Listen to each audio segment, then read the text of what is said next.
부산에 살고 있는 40대 여성, 대학교 시간 강사로 일하다가 중고생 대상 학원을 운영하던 인물입니다. 그런데 이 여성에게는 만나고 있던 한 남성이 있었습니다. 이 부장판사 출신의 잘 나가는 변호사. 하지만 복잡한 여자 관계와 돈 문제, 또 결정적으로 이 변호사의 폭력 문제까지 벌어지면서 둘은 나란히 경찰 조사를 받는 처지가 됩니다. 이대로 있을 수는 없겠다 싶었던 이 여성, 바람둥이 변호사와 그 내연 여인 현직 검사를 저격하고 나섭니다. 오늘 사건연구소는 검사, 변호사, 진정인의 삼각관계를 따라가 봅니다. 자, 일명 벤츠 여검사 사건으로도 워낙 잘 알려진 내용이죠. 부장판사 출신의 변호사가 만나던 여성이 있었는데 동시에 여성 검사와도 바람을 피우고 있어. 최소 삼각관계로 시작한 얘기인데, 자, 시작을 해보죠. 네, 이게 2011년 겨울에 그 40살 여성 제보와 또 진정으로 세상에 드러나게 됐습니다. 부산 쪽 대학에서 시간 강사하다가 평론 일도 좀 하고 또 학원 운영하던 그런 인물인데요. 같은 지역에 연인이 있었습니다. 40대 부장판사 출신 잘 나가는 변호사였고요. 최모 씨입니다. 2010년도부터 알고 지내면서 만나왔는데 그 만남이 순탄하진 않았습니다. 그 문제는 최 씨의 여성 편력이었습니다. 이 여성은 2011년 봄쯤에 한 여성 의사로부터 이 전화 한 통을 받게 됐고요. 그 뒤에 이래저래 알게 된 사실이 있는데 이 최 씨가 그 여성 의사랑은 10년째 동거해오고 있었고 현직 검사 이모 씨라는 또 다른 여성하고도 만나고 있었고 그 이외에도 여성들이 더 있다 이런 내용이었습니다. 아유 복잡하다. 아유.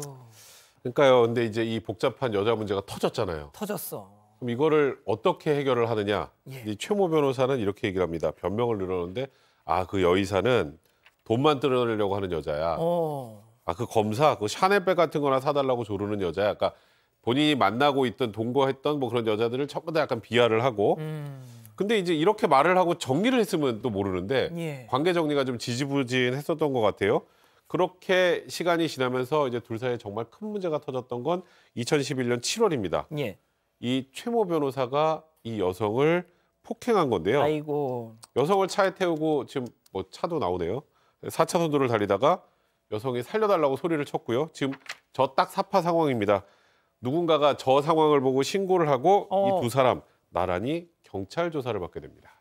저러면서 뭔가 새어나간 것 같아요. 예, 새어나갔는데 사실 지금부터 이게 관계자들이 일반적인 어떤 상황은 다 달라요. 이 폭행도 사실은 처음이 아니었다라고 합니다. 그 사이에도 여러 번 폭행이 있었고 심지어 11주에 이른 상해를 입을 정도로 크게 이렇게 폭행을 한 적도 있었는데 이 여성은 문제를 크게 키우고 싶지 않아서 신고를 그동안 안 했던 거예요. 근데 뜻밖에도 다른 사람이 신고를 하는 바람에 갑자기 경찰서에 간 겁니다. 게다가 경찰서에 가서도 사실 이 최 변호사가 사과만 제대로 했으면 더 이상 문제 삼지 않으려고 했다라는 거예요. 예. 그런데 이날은 최 변호사가 갑자기 경찰에서 폭행으로 자기가 피의자가 된 거잖아요. 가해자로 조사를 받다가 갑자기 여성을 사기죄로 고소해버립니다. 아이고 이런.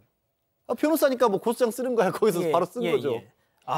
왠지 폭행 신고와 고소 사건 엄청난 도화선이 됐을 것 같습니다. 그렇습니다. 그래서 이 여성이 최 변호사에게 두들겨 맞았죠. 고소당했죠. 그러니까 이제 집에 들어가서 어떻게 복수를 해야 될 것인가 이 악심을 품은 것 같습니다. 그래서 집에 들어가서 누구에게 편지를 씁니다. 부산지법 부장판사 그리고 검찰 간부 또 검사장에게 편지를 갖다가 쓰는데 그 편지 내용을 보게 되면 내가 지금 이렇게 폭행도 당하고 고소당한 그런 상황이다. 그렇게 설명을 하고 난 이후에 정관 변호사인 바로 그 최 변호사와 그 내연 여인 이모 검사 사이의 관계를 갖다가 폭로를 한 거죠. 이건 지금 현재 부적절한 관계다. 그런데 실제로는 그 단순히 전현직 법조계 인사 2명의 치적만 담아 있는 것이 아니라 그 가운데서의 어떤 그 비리 사건도 같이 이렇게 언급을 해가지고 이 검찰 간부가 이 내용을 공식적으로 접수를 하면서 감찰이 시작이 됐고 이 여성은 바로 진정인의 신분이 돼서 이제 문제 해결에 돌입하게 됩니다. 자, 좀 복잡합니다. 이 두들겨 맞은 이 여성 진정인이 됐어요. 자, 그런데 현직 여검사와 부장판사 출신 이 남성 최모에 대해서 뭘 얘기를 했던 겁니까? 일단 내연 관계였고요. 이 둘은 그 여성 검사가 임용되기 전 2007년도부터 이 내연 관계이던 사이였습니다.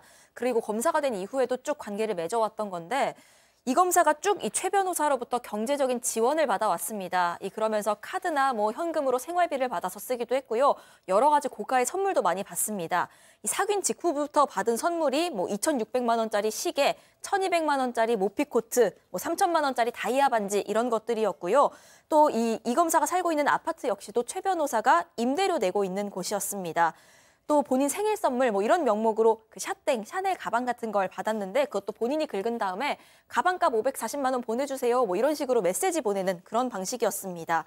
하지만 최 변호사 여자 관계 복잡한 거 모르지 않았습니다. 이걸 문제 삼으면서요. 다른 여자 만나지 않겠다는 정표를 달라 이렇게 요구를 했습니다. 그래서 그때 이 최 씨가 그 사랑의 어떤 증표로서 벤츠를 줬습니다. 또 2010년 5월부터는 최 변호사의 법무법인 명의의 법인카드를 이 검사가 사용하기도 했는데요. 이걸로도 역시나 명품을 사기도 했습니다. 아니야, 뭐 좋아하면 뭐 벤츠가 아니라 뭐라도 줄 수 있잖아요. 아직까지 뭐 비리라고 하기에는 좀. 근데 거기서 끝이 아니었기 때문에 문제가 된 거죠. 이 최 변호사가 이제 부산 창원 지역에서 이제 부동산 사업 동업자랑 뭔가 여러 가지 이제 뭐 사업을 하다가 문제가 생겼습니다. 2010년에.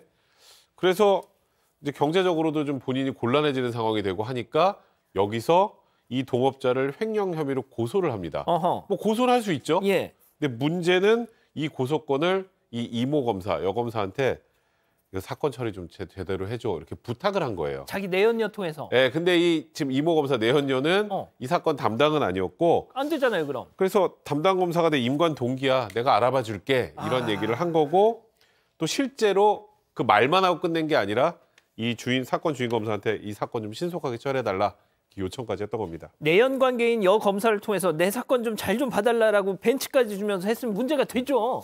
그러니까 문제가 될 것으로 보여서 수사가 시작이 된 겁니다. 이게 상황이 어떻게 된 거냐면 이 검사가 그냥 최 씨가 하도 뭐 좀 잘 봐달라 좀 알아봐 달라고 하니까 내가 얘기 잘 해줬다라고 하고 거기서 들어가서 그 검사가 영장도 청구할 수 있다던데라고 살짝 과장까지 한 겁니다. 그리고 또 이 최 변호사가 또 추가로 소장을 냈을 때 거기에 이 검사가 또 거기에 법률적인 조언을 해주기까지 한 거예요. 그러다 보니까 야 이게 그러면 진짜로 혹시 뭐 벤츠 이게 그냥 연인 관계에서 된 게 아니라 검사가 다른 검사가 맡은 사건에 대한 편의를 제공하기 위해서 혹은 검사로서의 지위를 이용하기 위한 대가로서 준 게 아니냐. 왜냐하면 하필이면 고소를 한 이후에 벤츠도 리스해주고 아까 말한 백도 사주고 법인카드도 쓰게 해준 거니까 그럼 이게 대가성이 맞아떨어질 수도 있다라고 수사가 시작됐고 이 최 변호사는 구속됐습니다. 이거 처음엔 사랑과 전쟁이었는데 이거 완전히 이거 국기문란으로 가요, 이거. 네, 그러면서 점점 더 커지기 시작하는데 이뿐만이 아니었습니다. 이 최 변호사 같은 경우에 다른 사람, 그러니까 이 사건 최초 폭로한 그 진정인 있잖아요. 본인의 또 다른 내연녀. 이 내연녀와 관련된 사건에 대해서도 자신이 검찰에 로비를 해주겠다면서 뭐 수천만 원을 받아가기까지 했습니다. 게다가 이 최 변호사는 본인이 중국 사업하고 있었는데요. 이거 지원해달라면서 실제로 또 이 진정인으로부터 7억 원을 빌리기까지 했습니다.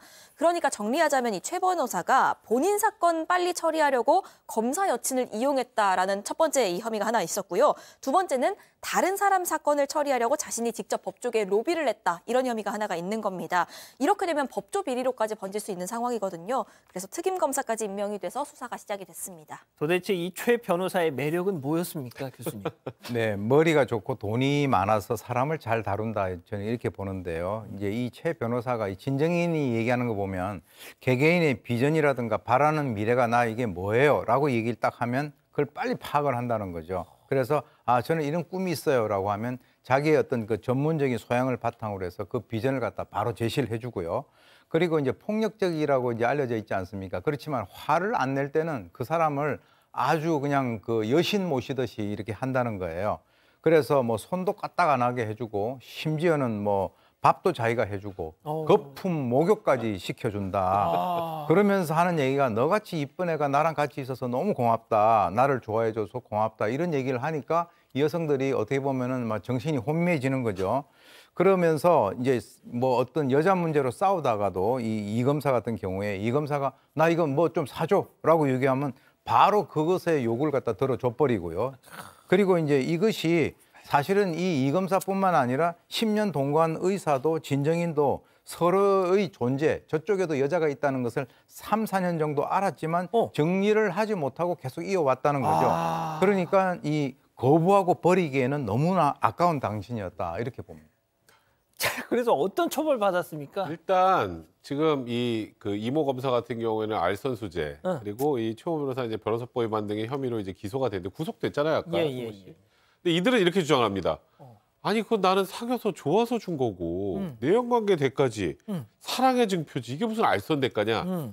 근데 일단은 1심에서는 이들의 말을 들어주지 않았습니다.